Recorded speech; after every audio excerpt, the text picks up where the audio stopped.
មើលទៅធ្វើដៃធ្វើម្ហូបរបស់ខ្ញុំកាន់តែប្រសើរឡើងហើយ Shen Tiang ឆេកឆេញ៉ាំបាយមកហើយដើរឲ្យស្រួលបួលវ៉ាវលេង Chen ម្ហូបទាំងនេះលោកធ្វើទាំងអស់ត្រូវហើយខ្ញុំធ្វើទាំងអស់ហ្នឹងមើលមិនដឹងសោះថាធ្វើដៃធ្វើម្ហូបឆ្ងាញ់បែបនេះគ្រាន់តែធម្មតាទេអ្នកសាកញ៉ាំមើលបើមានអារម្មណ៍ថាឆ្ងាញ់អ្នកនឹងមែងយោអាចមកញ៉ាំឲ្យបានច្រើនចានមែងយោគឺជាមិត្តសម្លាញ់របស់ខ្ញុំចង់ឲ្យខ្ញុំលក់នាងមែនតតែឆ្ងាញ់ខ្លាំងទើបបានអញ្ចឹងអ្នកសាកមើលទៅអញ្ចឹងខ្ញុំមិនក្រែងចិត្តទេ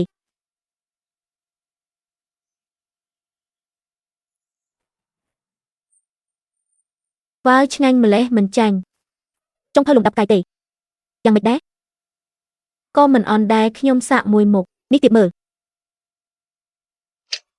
វ៉ាវលេង Chen លោកជាចុងភៅលំដាប់ជាតិលាក់មុខមែនទេមីង Shen Cheng ប៉ាធ្វើម្ហូបឆ្ងាញ់ទេមីងគិតថាមែងយោចូលចិត្តញ៉ាំទេប៉ារបស់ក្មួយធ្វើម្ហូបពិតជាឆ្ងាញ់មែនឆេកសេតោះយើងប្រកួតគ្នាថានរណាញ៉ាំបានច្រើនជាងតោះប៉ាកូនចង់ញ៉ាំសាច់នោះញ៉ាំសាច់ហ្គេមក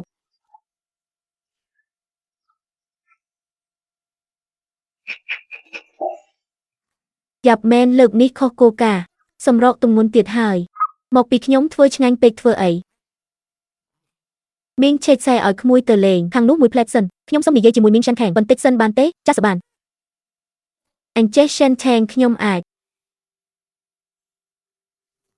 សួរមួយសំណួរបានទេសួរមកមែងយោនាងគិតយ៉ាងម៉េចដែរយកដល់បាយមួយពេលនេះខ្ញុំប្រាប់លោកចោះតាមពិតទៅក្រោយពីរឿងកាលពីឆ្នាំនោះមែងយោមានស្រមោលអាក្រក់ចំពោះមនុស្សប្រុសគុំថាឡើយមានស្នេហាសូម្បីតែចាប់ដៃក៏នាងមិនអាចទទួលយកបានដែរទោះបីលោកជាប៉ារបស់ឆេកខេខ្ញុំថាក៏គ្មានសង្ឃឹមដែរអរគុណដែលឆ្លើយប្រាប់សំណួរនេះថ្ងៃនេះអ្នកមកបន្ទាន់ពេកខ្ញុំមិនបានត្រៀមគ្រឿងផ្សំម្យ៉ាងទៀតពេលវេលាក៏តឹងអញ្ចឹងម្ហូបដែលធ្វើគឺធម្មតាទេអញ្ចេះទៅថ្ងៃក្រោយអ្នកនាំមែងយោមកញ៉ាំបាយនៅទីនេះឲ្យបានញឹកញាប់ខ្ញុំធានានឹងបានញ៉ាំម្ហូបដែលឆ្ងាញ់ជាងនេះទៀតប៉ុណ្ណឹងហើយនៅថាធម្មតាទៀតលេង Chen លោកគុំធ្វើខ្លួនដាក់ទៀតពេកមានធ្វើដៃធ្វើម្ហូបប៉ុណ្ណឹងហេតុអីមិនទៅធ្វើជាចុងភៅមិនមែនខ្ញុំចេះតែថាទេធ្វើដៃលោកនេះទៅកម្រិត Michelin ក៏អាចធ្វើជាចុងភៅលំដាប់កាយ5បានដែរវាមិនរកលុយបានលឿនជាងលោកធ្វើការធម្មតាទេហើយនិយាយតាមត្រង់ការមុនខ្ញុំមិនទាន់ទទួលបាន system ទេតើ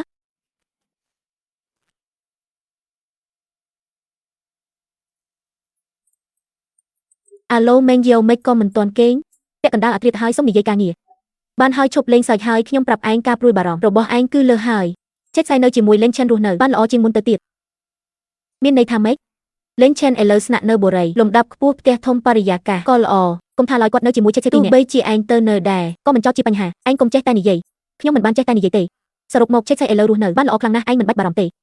រឿងការហូបចុកឯងរឹតតែមិនបាច់គិតទៀតក្មេងតូចនោះឥឡូវស៊ីចុកគ្រាន់បើជាងខ្ញុំទៅទៀតមិនអាចទេដឹងមែនតើថ្ងៃនេះខ្ញុំបានសាកញ៉ាំតមាត់មិនដឹងម៉េចបានមិនមែនអញថាប៉ាអញធ្លាប់លេង Chen ទេហីមិនក៏រឿងគាត់ចេះធ្វើម្ហូបនេះមិនដំណឹងសោះអញ្ចឹងខ្ញុំស្មានថាធ្វើដៃរបស់គាត់នេះយ៉ាងហោចណាស់ក៏កម្រិតសន្តាគារមិនអាចទៅរួចទេបើគាត់ធ្វើម្ហូបពូកាយ៉ាងនេះមិនក៏គាត់មិនទៅធ្វើជាចុងភៅអានឹងខ្ញុំមិនដឹងទេសរុបមកថ្ងៃនេះខ្ញុំបានញ៉ាំបាយឆ្ងាញ់ខ្លាំងណាស់នៅទីនោះឥឡូវនេះពោះខ្ញុំនៅតឹងនៅឡើយ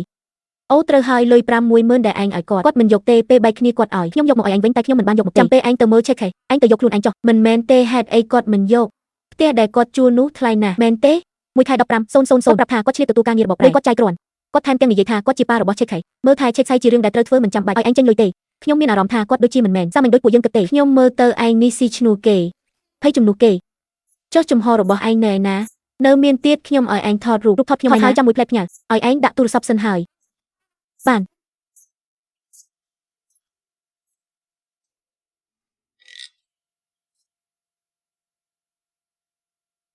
លេង Chen លោកគឺជាមនុស្សបែបណាណាសរសេរបាន8ភាគទៀតហើយមើលទិន្នន័យបន្តិចមើលនេះខ្ញុំល្បីហើយមែនទេនរណានឹង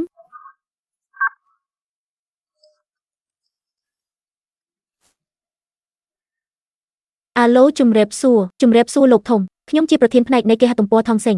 តាក់ទងមកលោកគឺដោយសារតែមានគ្រឹះស្ថានបោះពុម្ពជាច្រើនចង់ទិញរឿងនីតិរបស់លោកចង់ទិញរឿងនីតិរបស់ខ្ញុំបាទត្រូវហើយឥឡូវនេះអ្នកដែលឲ្យថ្លៃខ្ពស់បំផុតគឺទិញផ្ដាច់ទាំងអស់ក្នុងតម្លៃ6,700,000ប៉ុន្តែខ្ញុំសូមណែនាំលោកធំកុំទាន់អាលូអីសហការជាមួយគេហទំព័រថងសេងយើងសិនទៅព្រោះស្នាដៃរបស់លោកធំសុទ្ធតែល្អខ្លាំងណាស់ជាស្នាដៃបុរាណខ្ញុំជឿជាក់ថាទៅថ្ងៃមុខប្រកាសជាលក់បានថ្លៃជាងនេះចុះបើខ្ញុំសហការជាមួយថងសេងរបស់ពួកអ្នកអាចផ្ដល់លក្ខខណ្ឌបែបណាឲ្យខ្ញុំបានលោកធំតើអាចឲ្យពួកយើងជួបមុខគ្នាបានទេលោកធំជាចុះលក្ខខណ្ឌរបស់ពួកយើងគឺល្អបំផុតហើយជួបមុខផ្ទាល់ដូចជាមិនចាំបាច់ទេដឹង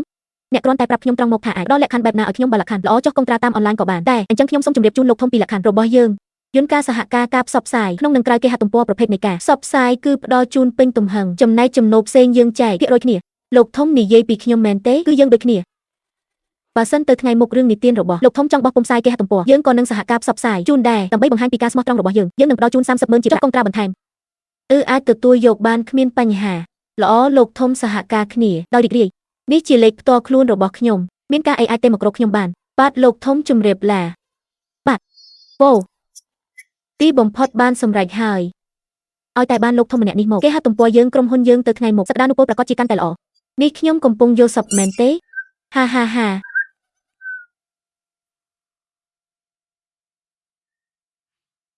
របាយការណ៍30,000 យន្តនេះគាត់មិនមែនយល់សប្តិទេហ៎នេះជារឿងពិតឆេកសេប្រកាសជាមិនចូលចិត្តជិះកង់អាគុយទេមើលទៅខ្ញុំត្រូវទិញឡានថ្មីមួយហើយដល់ពេលដែលត្រូវប្រាប់អ្នកផ្ទះហើយហេម៉ាក់កូនប្រុសកូនត្រូវបានក្រុមមិនបញ្ឈប់ពីការងារមែនទេម៉ាក់ដឹងមកពីណាម៉ាក់អាឆាវីមកអង្គុយលេងមួយផ្លែតប្រាប់ម៉ាក់ថាកូនត្រូវក្រុមមិនបញ្ឈប់ពីការងារម៉ាក់ស្មានថាគាត់មករកចំនួនទៅជាគាត់មួយប្រៅទៅម៉ាក់ពួកយើងរស់នៅឲ្យតែបានសុខខ្លួនឯងទៅបានហើយមិនបាច់ខ្វល់សម្ដីអ្នកអត់ទេបានកូនប្រុសម៉ាក់ដឹងហើយចុះកូនឥឡូវអត់ការងារធ្វើតើខ្វះខាតលុយទេចាំម៉ាក់ផ្ញើឲ្យខ្លះម៉ាក់ខ្ញុំមានហើយម៉ាក់មិនបាច់បារម្ភទេចុះប៉ាខ្ញុំប៉ាកូនគាត់មិននៅផ្ទះទេហ៎គាត់ចុះទៅស្រែបាត់ហើយកូនឲ្យមានរឿងអីកុំទ្រាំអីកូនប្រាប់ម៉ាក់មកម៉ាក់និងប៉ានៅមានប្រាក់សន្សំបន្តិចបន្តួចដែរម៉ាក់ខ្ញុំមានមែនអូត្រូវហើយមានរឿងមួយខ្ញុំត្រូវរាយការណ៍ប្រាប់ម៉ាក់អញ្ចេះចាំប៉ាមកវិញឲ្យគាត់វីដេអូខលមកខ្ញុំផងបានម៉ាក់នោះជាលោកយាយមែនទេឆេកសេមិនក៏កូនដឹងឡានក្មេងលេងប្រាប់នឹងណាប៉ារបស់ម៉ាក់ហៅថាលោកយាយម៉ាក់របស់ប៉ាហៅថាលោកយាយប៉ាកូនចង់ជិះឡានក្មេងលេងហើយឡានក្មេងលេងតោះប៉ាជូនទៅទិញឡានថ្មីតោះយាយឲ្យតាវាទីបំផុតតែងមកវិញហើយមិញនេះកូនប្រុសតែមកខ្ញុំថាមានរឿងសំខាន់ចង់ប្រាប់តាឯងថាវាមានសង្សារថ្មីហើយមែនហើយខ្ញុំក៏ហកតាឯងធ្វើអីប៉ុន្តែឥឡូវវាត្រូវបានក្រុមហ៊ុនបញ្ឈប់ពីការងារប្រហែលជាត្រូវចាយលុយពួកយើងប្រមូលលុយឲ្យបាន 10,000 ផ្ញើទៅឲ្យវាសិនទៅបើមិនគ្រាន់ទេចាំដកលុយបញ្ញាថែមតោះខ្ញុំទៅឥឡូវហើយខ្ញុំទៅងូតទឹកសិនស្លៀកពាក់ឲ្យស្អាតបាត់បន្តិចក្រែងលោសង្សារវាអង្គុយនៅក្បែរនោះយើងមិនអាចឲ្យកូនខ្មាស់គេទេខ្ញុំទៅហើយ